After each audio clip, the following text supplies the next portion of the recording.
This podcast should not be used as a substitute for medical or mental health advice. Individuals are advised to seek independent medical advice, counseling, and/or therapy from a healthcare professional with respect to any medical condition, mental health issue, or health inquiry, including matters discussed on this podcast. This episode discusses abuse, which may be triggering to some people. The views and opinions expressed are solely those of the podcast author or individuals participating in the podcast and do not represent the opinions of Red Table Talk Productions, iHeartRadio, or their employees. Because that reminded me of the time where he lost it and he threw the whole dinner table up and the spaghetti and everything went up into the ceiling. That stain is still on the ceiling. We've been hearing the story of our anonymous guest who endured a difficult but sadly, in many ways, classical childhood in a narcissistic family system. She has shared how this affected her as a person, her brother, her mother, and what the gaslighting and manipulation look like from her perspective as a child. We heard about the confusion that comes when a parent has one face for the world and another for his children, and the coupling of love and abuse as the origin of the trauma bond. But her story didn't end in childhood. As she came into adulthood, her childhood history affected her adult relationships and most pointedly, her as a parent. How does experiencing narcissistic abuse as a child from a parent affect us as parents? Do we simply reproduce the cycles set down that we saw as a child, or can we make things different? In this episode, we are going to hear her share in an honest and insightful way how enduring a narcissistically abusive childhood shaped her as a parent, the decisions she made, and how it unfolded and continues to unfold for her. You know, what's interesting is the kids could sense there was something off with him. My friends were afraid of him. Yep. And he it's not something that he did untoward to them or any particular evidence of any kind. It was just, I guess, a sixth sense that something was off. My best friend, when I was growing up, she confided in me years later, your dad was scary. I was like, really? You think so? Because he doesn't show that. He shows a totally other persona, obviously. But the adults, hey, how's it going? Very friendly. Very, very friendly. My mom was just a quiet person. He didn't really take her out much. But he would take us all over the place. He would take us to family trips. And I will say, again, he wasn't always a jerk. So to everybody else, it looked like we were just a happy, put-together family. Another difficult thing for children with antagonistic or narcissistic parents is that disconnect between what a family looks like to the world and what is happening behind closed doors. In so many situations like this, the world thinks it's a functioning family or even a happy family. That means that a child in these family systems feels gaslighted. If everyone thinks this is normal and happy, then I must be the one who has a problem if I think this is bad. It also makes it less likely that a child will ask for help or even get help when they are older and in a better position to ask for it on their own. It's interesting, and you talked about this earlier, this idea of 50% of the time he was good, 50% of the time he was bad, right? That's even harder because what it meant was it could lead to more of a sense of guilt, more of a sense of self-blame when things were bad because he's showing that he can be good. So if he's then bad, it's got to be something I did. And he was saying it was something you did. He's the one who would snap at whatever tiny little thing you would do, something you would say or something you would eat or whatever. But that 50-50 actually couldn't be a more difficult kind of a split because even if it was 80-20, 80% bad, 20% good, you're like, okay, this is a bad dude. But at 50-50, it's like a coin flip on what you're going to get. And that makes the trauma bonding worse. Because you love them. You love that side that you imagine that they can be at their best. Yeah. So let's talk about your mother. Can I ask you this? When you were 15, and I know the two of you weren't getting along. Listen, adolescent girls are extra and difficult, even in the best of circumstances, okay? Even when there's not an abusive dad and all that other stuff happening, adolescent girls are tough. And you were an adolescent girl against that backdrop, okay? So I get that things were difficult with your mom. But yet at 15, you opted to go live with your father. What was that like for your mother? Do you ever ask her knowing full well what you were walking into? She finally came out with it. It's interesting now that I'm talking about it, I realize she's very similar to my brother. My brother is very similar to her. And where she keeps a lot to herself. I didn't know half of the stuff that was going on or how she felt. And she said it tore her heart out. She was actually really upset that I chose him over her. She's actually a really good person. She's a very logical, very rational. She is a rock when it comes to solid advice. So she couldn't understand why in the world that I would choose that over her. Was she worried for you? Oh, I'm sure. She didn't say so in many words, but I'm absolutely sure. So you had this interesting schism there where your mom wasn't sort of emotionally showy. She really kept her emotions shut down. She was not physically demonstrative. Like I said, I don't know if she was always like this, even prior to her marriage.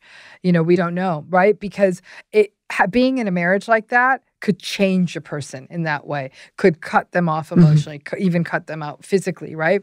But that's neither here nor there. Because for you, your mom wasn't emotionally demonstrative. She wasn't physically demonstrative, but your father was, right? And so that must have been incredibly confusing. Because in a way, your father was meeting a need, even though in a twisted way, that you weren't getting met from your mother. Which is even more compounded by the fact that he lacked empathy. He didn't truly care about your situation, what you were feeling, what you were going through.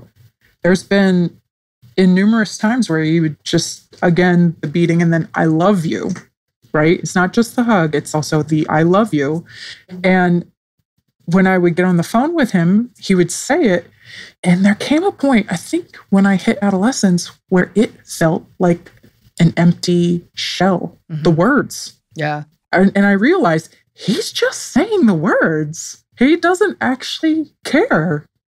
Because if somebody actually cared, they wouldn't do what they were doing, right? Correct. And that blew my mind that you can say, love me, I love you, give me attention, here's a hug, here's kisses, and then ask how you were doing, but not actually care. So lack of empathy, okay? We know that is a pillar in this thing called narcissism.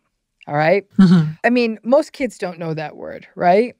When did that word come to you as, whoa, this might be what happened with my father? You talk about lack of empathy. You're talking about dysregulation. You're talking about arrogance. You're talking about entitlement. You're talking about this idea that you have good days and bad days, which is very classical in narcissism. The tension, the confusion, all the stuff we see in a narcissistic relationship.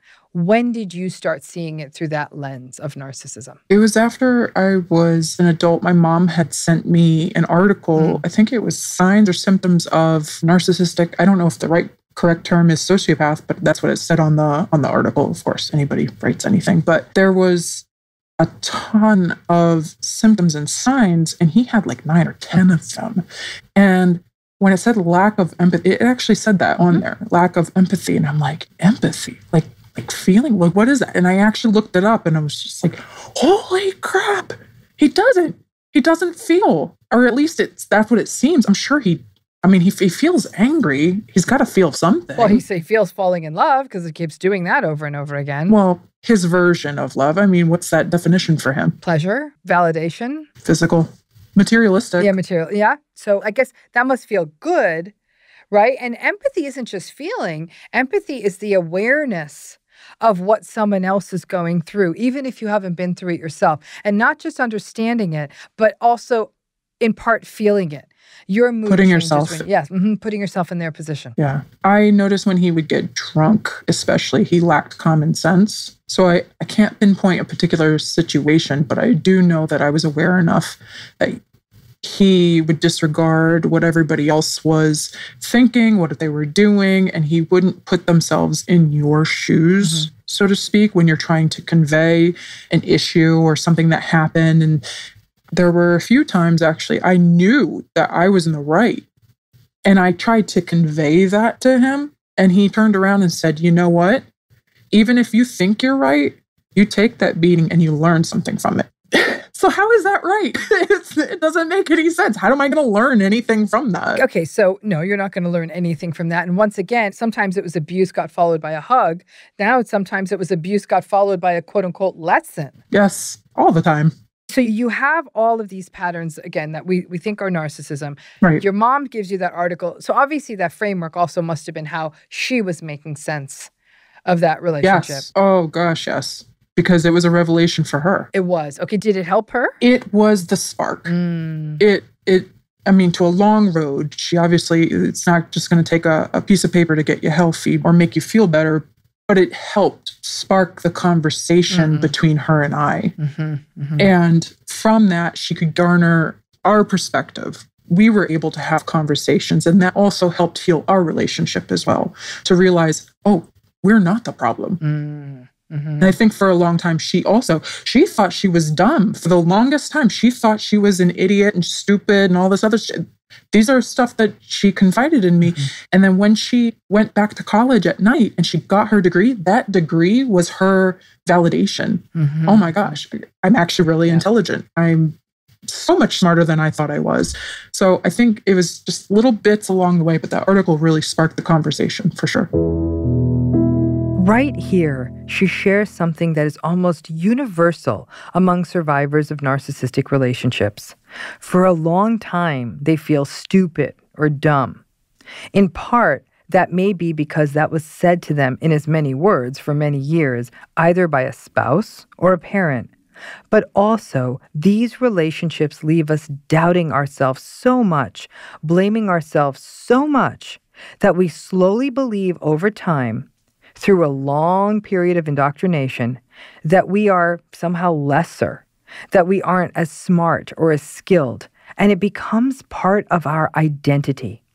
It's not unusual for survivors, especially after they get out of these relationships, to go back to school or advance in a career or have other experiences that shed a light on the fact that not only are they not dumb, but that they're actually quite smart and wise. And for you as well? Did it help you? It did. It allowed me to put myself outside the perspective of being in first person, like everything's happening to me. Yeah. And then I realized, hang on, let's pull myself out and try to observe here. And that's also when I started writing my pros and cons list, like of what I like about my life, what I don't like about my life, what are the situations that he's put me through. This is how I feel. It's just starting to see, when you see it on paper, it's a whole different part of your brain than just speaking it. I'm so glad you said that, because one of the things I often tell survivors of narcissistic abuse is to put it on paper in any number of ways, different lists they can make, ways they can draw it out.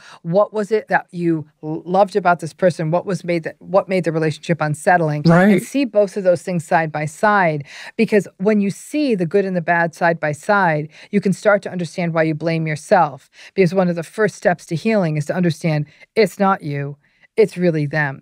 That his behavior was completely unacceptable. Like there's nothing okay about it. Right. But when you continue that same pattern, now you have to be accountable for your actions. Correct. And I didn't realize that. My session will continue after this break.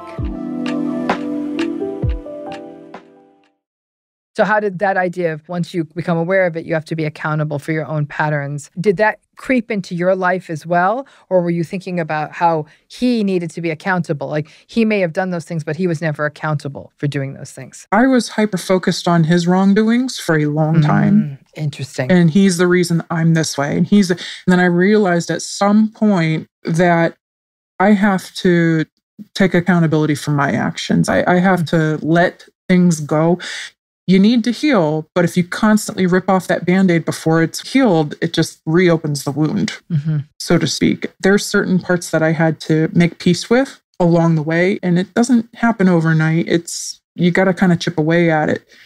But I realized that I was constantly blaming him. And then it's interesting how people can say certain phrases, and you've heard the phrases before, but in certain contexts, it hits you differently and it resonates so deeply. And somebody had said something, how long are you going to blame him for something that you are now responsible for? What part were you responsible for? So it's almost like a diarrhea of the mouth when you're just being negative and complaining and all this, just constant, like, my life sucks, my life this, my life that. And then I had somebody, I don't even think they were a friend, I think they were just an acquaintance, but they said, how long are you going to sit there and blame him for everything that you're going through in life now? You know what? If I had been there with you, I would have actually taken that acquaintance on, because I think my response to that would be a little bit in the middle, which is he's actually incredibly culpable. He's incredibly responsible for the discontent you had with your life because you still didn't have a framework for it. And part of understanding what narcissistic abuse is, calling it what it is, understanding how it affects people, how it affects your nervous system, how it affects how you think about the world, how you feel in the world, how you go through the world, unpacking that. You have to go through that before you can then go and say, okay, now I'm getting this. And yeah, you were going to have diarrhea of the mouth sometimes because this stuff affects us. It shaped how you went through the world. It shaped how you viewed yourself. I mean, for your entire childhood, you were at some level taking some blame for some really, really awful behavior. So for many people, that almost goes to a place, well, then I guess I'm not a very good person. And you have to grow up quicker than other kids. Yes, you do. There's no safety.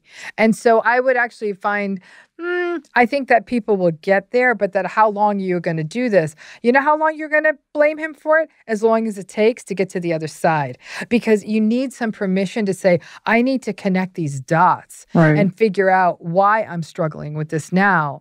And by connecting these dots, which many even therapists won't do, they won't say that narcissistic personality in the parent affected you developmentally. They're loath to do that.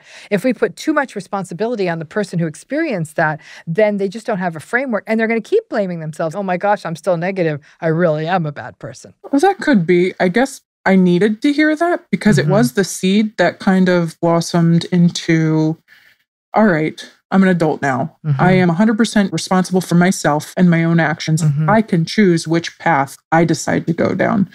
So that was something that actually did help, but I understand what you're saying and I understand where you're coming from. What struck me was you said it affects your nervous system. Oh, yeah. Although it's not classically part of the sympathetic nervous system, this therapist named Pete Walker writes about the fawn response, where to fawn something's like sort of ooh and ah over someone. And Pete Walker would argue that people who grew up in abusive childhoods, they would fawn over the narcissistic parent or the abusive parent as a way to maintain an attachment and safety. So then as that child gets older, they're actually almost disgusted at themselves for having fawned over the very person who abused them, which can really result in a lot of self-loathing. And as they go into adulthood, continue to fawn over people who abuse them. So you see what I'm saying? The entire sympathetic nervous system kind of gets hijacked by the experience of narcissistic abuse. And part of the healing from it is listening to those signals in yourself and saying, oh, this situation is reminding me of, this is old school, and I got to slow down. I'm feeling it in my body. And people say, well, that's the past. Let that go. Let that go. I'm like, oh, no. Yeah. As far as your body's concerned, it was 2 seconds ago because it holds those memories in a very physiological way. Oh, that is a good point. Another thing I'd like to mention is that when you were talking about fawning, I actually get really disgusted with people who do that. That's interesting. When it's so much attention or so much frilly words or emotions, especially. And I go into this, I don't want to say persona, but I almost feel proud of myself that I don't have emotions. Yeah. For the longest time. I almost sense. feel like I'm not a weakling like that. I felt like you're weak because you're constantly crying or over in love. Like, who are you? You're in love. Get over yourself. Like that type of cynicism. I don't know that I'd call that cynicism. I'd actually call that a normal trauma response, to be honest with you, because it's not unusual for people who are going through a post-traumatic experience to face some challenges with emotional expression, with some folks feeling quite dysregulated and reactive, a bit like your father, or will have a really restricted range of emotion. And there's a real sense of control that comes from that too. Yes. I'm in complete control. I'm in complete possession. And for you, you also learned that to speak your emotions, to react, that was dangerous. So the idea that you have this all on fully locked down and fully controlled means safety. Yep, that resonated. That's a revelation. Yep. Safety means no emotion. And it's control. And because you knew emotion more often than not could have set off a whole complex series of reactions, and your body still blames you for what happens. So it's really about retraining that. So one thing that I hear in your story, which is so important, is that you and your mom got to a better place. And that's not uncommon. Finally, the day comes where people are able to say, whoa, none of this was our fault. And I want my child to know this wasn't their fault. And there can be sort of a joining over that. But let me ask you this. You're a mom. How did having a history like this impact your ability to be a parent? I didn't realize that I was exhibiting similar patterns. I ended up with postpartum both times. I have two children. And the first time I didn't recognize it. I just thought it was weird. It was almost like a switch went off. And I was just, again, that diarrhea of the mouth where you're just like negative all the time. And it just would come in waves. And then I realized my oldest was mirroring back my patterns of behavior to me. You know, you catch yourself saying the same things that your parents say, right? Yep. And you go, oh my God, I'm my parent. And I would say things like, you made me get angry. You're the reason that I'm so mad. And I would find myself blaming him for my frustration because, you know, you tell him, 20, 30 times to do the same thing. Like, why aren't they getting it? Why don't they get it? And I know this is a normal mom thing, but when he started getting anger issues as he was growing older, it was incremental until he probably around like 5 or 6, he started exhibiting the same anger issues. And he didn't identify he couldn't identify his emotions. And I realized I'm not good with my emotions. How in my shortcomings are his shortcomings? What do I do? How do I get this information of what is he feeling? Why are you angry? Why are you frustrated? And I'm putting expectations on him that were completely unreasonable. And I would minimize his telling me, Mom, this is how I feel. Or he'd just start crying all of a sudden. And I'd go to your room. I'll deal with this after you're done. Come out. And then we'll start over. Or you can explain it to me after you're done. I would shut down when he would start his little crying fits, or he'd be frustrated. He didn't know how to explain it, right? He doesn't understand how to identify it. And I realized I still don't know how to identify it. So how do we both, on my shortcomings, how do we both handle this? How do we heal this? What do we do? And I started realizing he is my mini-me. He acts like I do. There's a whole bunch of other stuff that I recognized. I just realized that my patterns of behavior became his. And I was frustrated that I had turned him into me. And I got really upset. It was really an aha moment when he mimicked me a couple of times and turned around to his brother, especially his brother was a little baby. And he would say something that I normally say as a parent. I can't remember it right off the top of my head, but I would almost gaslight him, so to speak. And it hurt. And I saw it and I was like, I don't feel good. I actually feel really sick to my stomach. What did I become? What did I teach him? I've been doing this behavior and normalizing it and dismissing him. It was more dismissive of his emotions more than anything. Or I'd yell and I just caught myself constantly yelling like, why can't you put the dishes away? Why aren't you doing this? And I just pinpoint and focus on the negatives instead of praising him for the positives, because that also happened to me. But again, that's not an excuse. I should be responsible for what's happening. And that's when I started becoming more and more aware. I think the clincher was there was one particular time that I expected him to not bring the spaghetti into the living room. There's carpet everywhere and I was renting and it was a very expensive carpet. And sure as anything, he spills the spaghetti sauce all over this silk carpet that was not mine, that I was renting and I was liable for. So that I put expectations on myself and then I projected those expectations onto him and I lost it. I absolutely lost it. And that was when I was like, whoa, he's young. He's a kid. Why did I just do that? But it's almost like I couldn't stop myself, or I didn't train myself to stop myself in the middle of yelling at him. So he's in tears. He's running to his room. I'm like, why? That's so stupid. Why would you do that? I just told you 3 times in a row, please don't bring the spaghetti in there. And that's what it starts with, a please. And then I start getting more stern. And then I remind them, like, don't do that. And then I lose my mind. And the kids push your buttons, of course. But then that's when I realized, I was like, oh my God, I'm putting this like, he's a kid. He's allowed to make mistakes. I'm angry because I put those expectations there. And he didn't follow those expectations, but he's a kid. So when I saw that, and that was when it was the turning point, I was like, I need help. I need anger management. I need to really court-martial myself and figure out how to heal and get to the root of the issue. What's really bothering me? What really was the problem? I eventually got the spaghetti sauce out of the carpet, thank God. But it felt like the world was over. I was like, oh my God, I can't pay $6,000. I was freaking out. I was like, how do I get spaghetti out of a carpet, especially a silk one? There's no way. So I think all those thoughts were really running through my head in the background. And really, I was letting him pay for that. And it hurt as I was going through it. Something interesting that happens in this part of her story about the spaghetti sauce and the carpet is something that many survivors experience. First, the reactivity and the anger. And at that moment, we feel like the narcissistic parent. And that is a horrible moment, which can leave a survivor full of shame and self-blame and even reinforce the idea that they were always the problem. But second is this idea of catastrophization.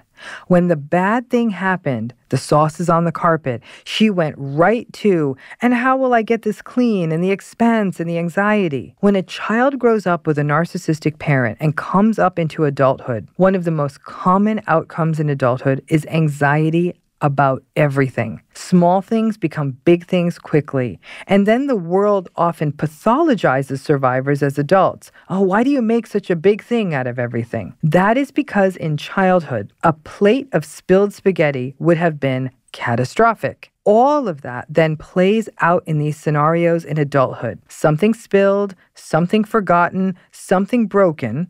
Events that aren't that big a deal, but could have been horrific with a narcissistic parent.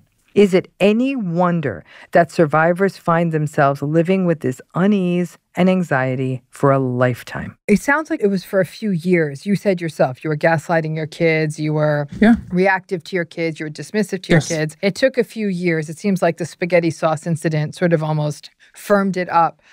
Did you connect the dots at that point and say, oh my gosh, I'm acting like my father? Yes, that's exactly. Because that reminded me of the time where he lost it and he threw the whole dinner table up and like the spaghetti and everything went up into the ceiling. Wow. So it was overlapped and that stain is still on the ceiling. That's so interesting because it was the same food and the difference is that stain is still on the ceiling, but you got the stain out of the carpet. And in many ways, psychologically, that's also what happened too. Whoa. Wow. Yeah. Yes. And it took a while. I will say it not the spaghetti, but digging deep into myself and peeling back those layers and really having a heart-to-heart and looking at myself in the mirror, like really getting to the root cause of my anger and my frustration and to be aware. I think that's half the battle is being aware of when you're doing it because you're already in it. How did you feel about yourself initially when you're like, oh my gosh, I'm like my father? Oh, disgusted. Absolutely disgusted. I felt shameful. I felt dirty. What's so powerful, and I'm so grateful that you are sharing this story, is that I think a lot of people, when they go through, and I would characterize the kinds of abuse and narcissistic abuse you tolerated in childhood as severe. When people go through severe narcissistic abuse in childhood, one of their great fears is, first of all, they don't view themselves, well, I'm not a good person, I was to blame, whatever. But then the fear is, I'm going to do this to my kids. Yeah. And then you found yourself literally doing this to your kids. But you did catch it. And I think that to me, just like that spaghetti stain stuck in one place but not another, is sort of the ending of some of these intergenerational cycles. Because unlike your father, there was a point at which you were able to say, oh my God, this is just a little kid and I need to take responsibility. That's a moment your father never had. That's true. That is true. We will be right back with this conversation. Because unlike your father, there was a point at which you were able to say, oh my God, this is just a little kid and I need to take responsibility. That's a moment your father never had. What did you do with that insight that these are kids? I need to check myself. I need to be the one who takes responsibility. What did you do with that insight once you had it? I started doing research on different tools, not only for myself, but also to let my kids express themselves freely without feeling like I'm being overbearing, without feeling like I'm being dominant.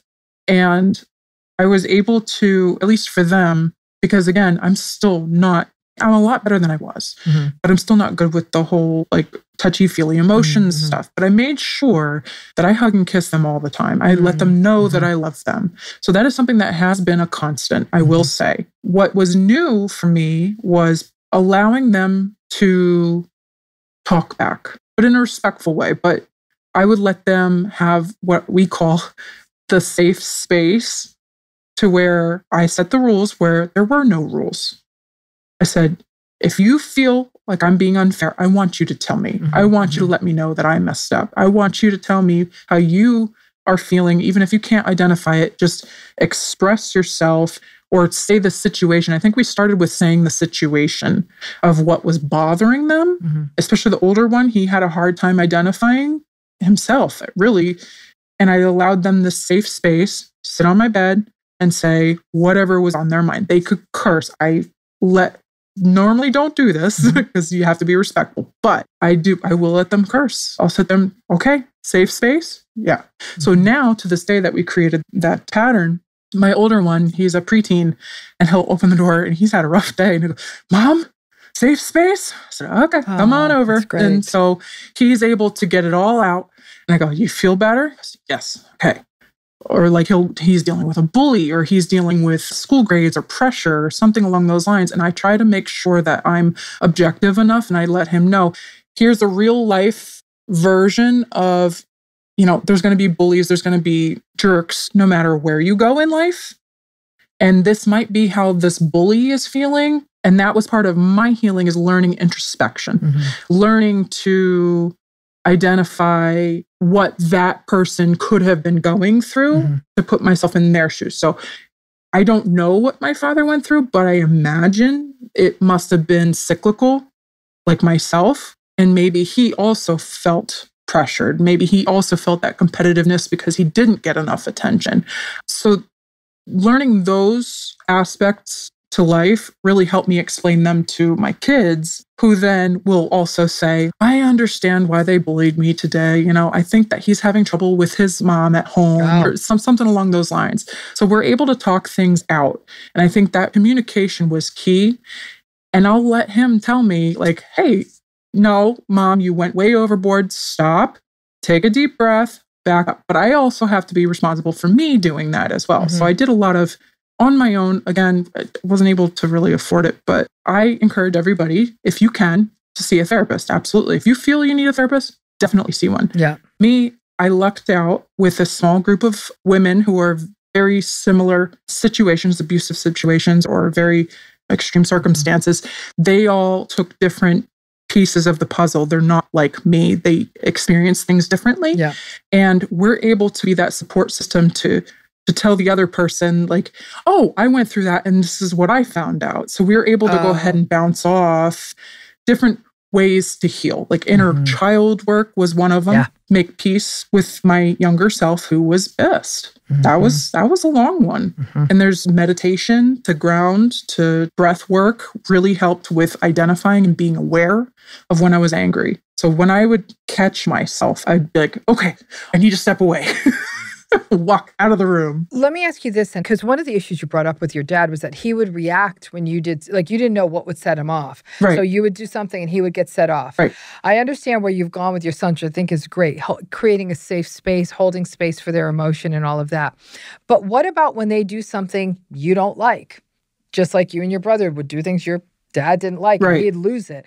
When your kids, because all kids do things their parents don't like. Yes, they do. What do you do now when that happens? I walk into the other room, take a beat. And when I feel like I'm level-headed, take a deep breath, go into the room, and I try to get to their eye level. And again, this is just with what I was researching, what the tools I had to pull up. I tried different things at different times, but this seems to work, especially with the younger one.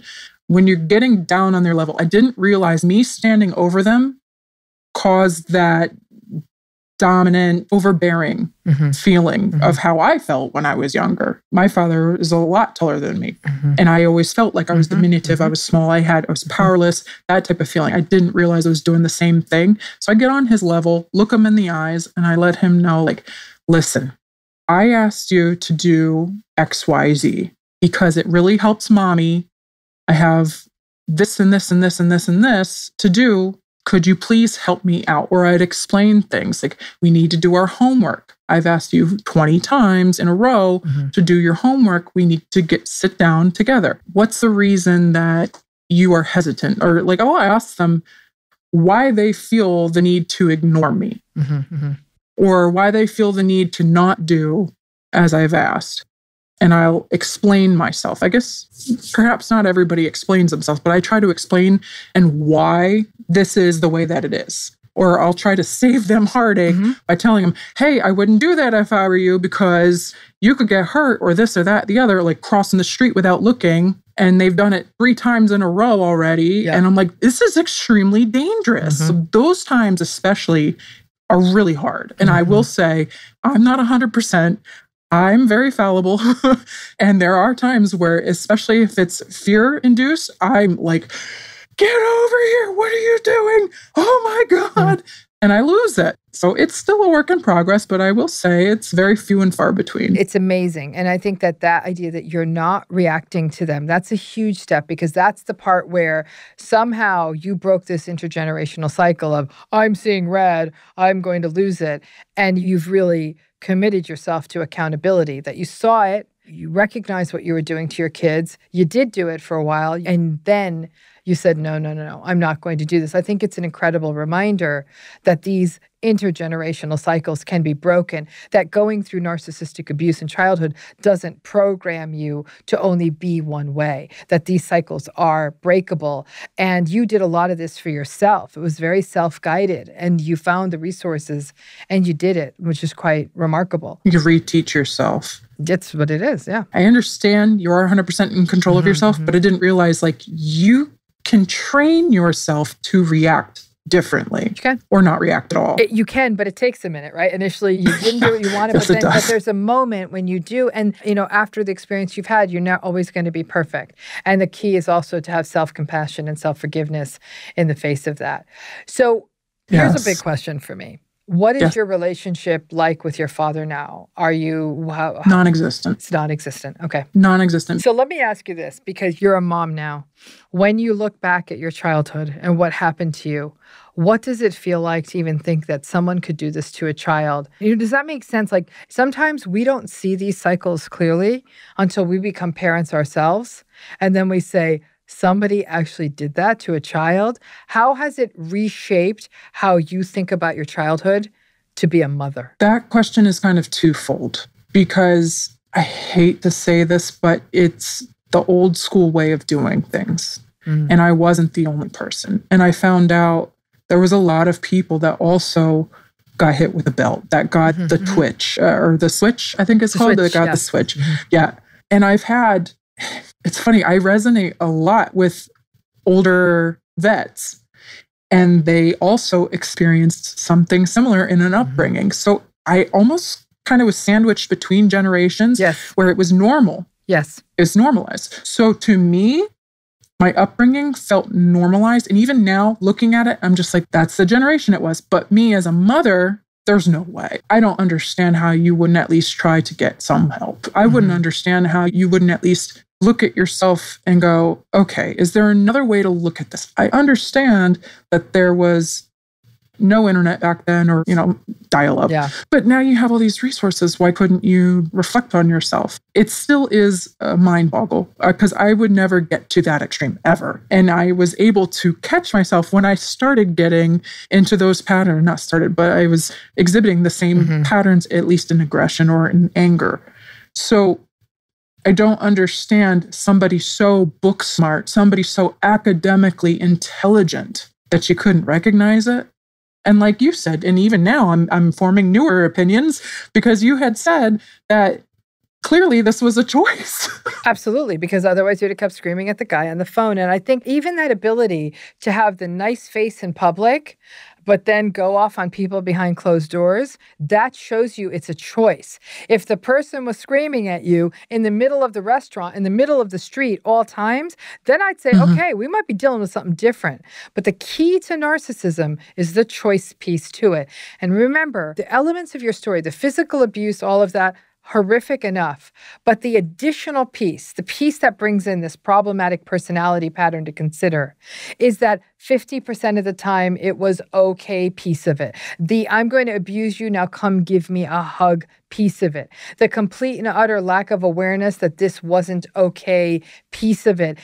Even despite having the training in psychology, right, there is a choice part of this. And I think everyone wants to believe, oh no, a narcissistic person, they have no idea what they're doing. Sure they do. Because if they weren't, they wouldn't be able to turn it on and off. I second that. Yeah, right. And I hope that also lifts some of the self-blame, because I think a lot of people say, well, maybe this is just somebody who has such a problem that they can't catch themselves. And now I'm saying, no, they made a choice. And some people say, okay, that's helping me lift some of the blame off myself. I will say a while back, probably about 10 years back, which helped me immensely, was somebody said, stop expecting somebody who doesn't have the capability in their tool belt to act like a father. Like they're true.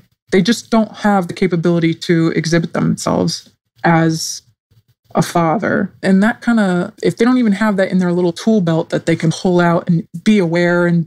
But then there's also the side, the psychology side, where you're saying like, this is a choice. But at least at that time, that helped me like, okay, it's not my fault. I'm not to blame. Right. Little tidbits along the way. Right. It doesn't mean that the abuse was any less hurtful, but I think that what really amplifies the abuse is believing that somehow you were responsible for the terrible things that happened to you. I mean, your story is so powerful to me because I think a lot of people will see themselves in the story, maybe different parts of it may be true, parts of it not. The really difficult childhood that happens when you have such an antagonistic, conflictual parent. I think the harder part is to be willing to be self-reflective when you start seeing those patterns pop up in yourself as a parent, because some people will often feel so ashamed that they'll hide, and by hiding, they'll keep doing it. You actually received it as a wake-up call and said, that wasn't cool, and this has got to stop. And I think it's a reminder that these cycles can end, and that with your children, they'll say, okay, mom had a moment and now I see it. You may have a very different template for your mother, who you once judged as not being present, but now to see after what she went through, her behavior in some ways makes sense. It allows each generation to have a more holistic understanding. Yes. So I can't thank you enough for sharing your story. It could not have been easy to share. I could feel it even in my body as you were saying it, so I can't imagine what it was like for you. Well, thank you so much for having me. And I hope that this helps somebody, maybe somebody who feels, or maybe they don't recognize that they're going through this, because that's the hardest part, is to recognize that this is what it is. So thank you. I really appreciate you having me on. Oh, it's my pleasure. And it's also a reminder that anybody who's experienced narcissistic abuse in childhood, it's a real wake-up call that as you go into your own parenting journey, that you get the help, the tools, and the support you need, because it's so easy to hide, but recognize something real happened to you, and you absolutely can be a magnificent parent.